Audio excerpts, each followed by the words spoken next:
Hello there and welcome to Black Jackal Gaming.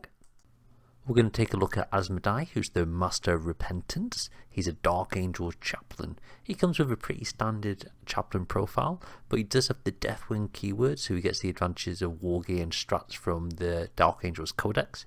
He does have a better Crozius Arcanum, and it has multiple profiles to use, which is quite nice, but he has lost the extra attacks with the blade that come with the index.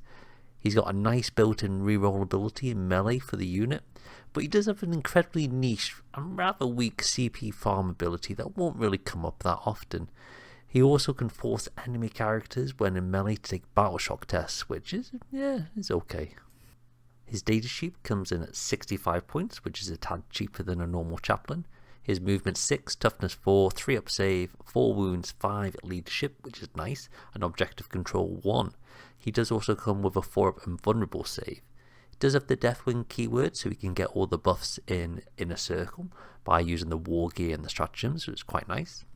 For his range profile, he comes in at Ballistic Skill 3, and he has the Heavy Bolt Pistol, which has the pistol keyword, allowing him to shoot into combat. It has a minus 18 inch, 1 attack, strength 4, minus 1 AP, 1 damage.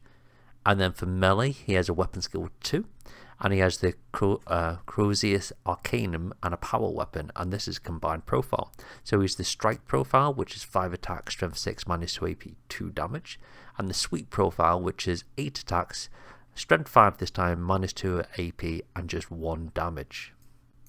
He has 2 abilities, the first called Exemplar of Hate. While he's leading a unit, each model in that unit gains the rerolls to hit roll for melee attacks, which is quite nice, adds efficiency to the unit. He's then got Fear Interrogator. At the start of the fight phase, any character units within 6 inches must take a battle shock test, and this test is at -1. Each time this character, Asmodai, specifically kills another character via melee, you can gain 1 CP. So battle shock abilities are never the greatest. They rarely come up and they rarely pass. It's not going to have a great effect on the game, and you're not really going to be in a position where you're going to kill characters with this guy because he doesn't have the precision keyword. He lost that from the index, so you're rarely going to gain this 1 CP. It might be once every other couple of games, so it's not all that powerful. So what buffs and combos can you give to Asmodai? Well, honestly, you're just going to take the Chaplain instead, because he's only 5 extra points.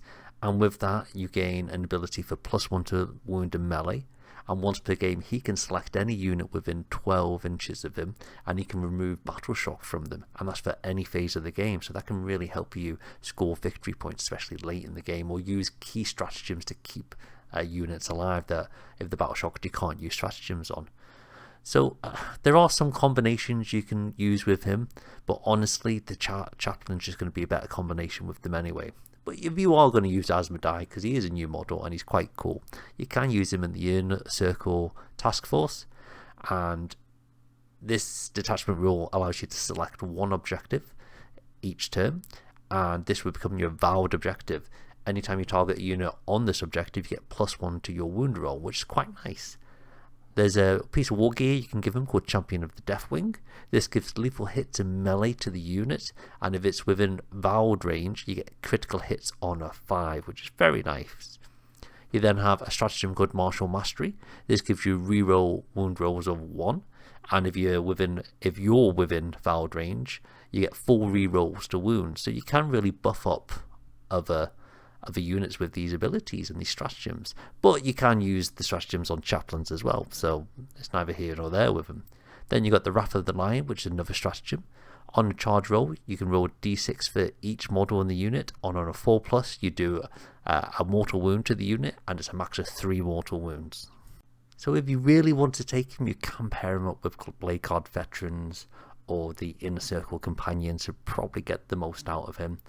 But you are going to have better choices there available just by taking a lieutenant or a chaplain, or even a librarian with them, with the buffs they can give out, are just more efficient for the unit and going to make them more durable. There's not really much point to take this character, and he is a named character, so you can only take 1 into him anyway, so you can't build much redundancy in there by having 3 units with 3 Asmodais in, because you just can't do that. But you can with the chaplain. It's a bit of a miss with Asmodai. He was okay in the index because he did have that precision keyword and the anti-character keyword on his extra attacks on his blade. He's now lost that, so he's been built like a character hunter that just doesn't really have the ability to take on and take out characters, unfortunately. Thank you for watching the video. If you have any comments, then pop them below in the comment section. If you enjoyed the video, then please hit the like button as it greatly helps the channel. Hit the subscribe button to see any future Warhammer content. Take it easy and see you next time for more grim darkness from the 41st millennium.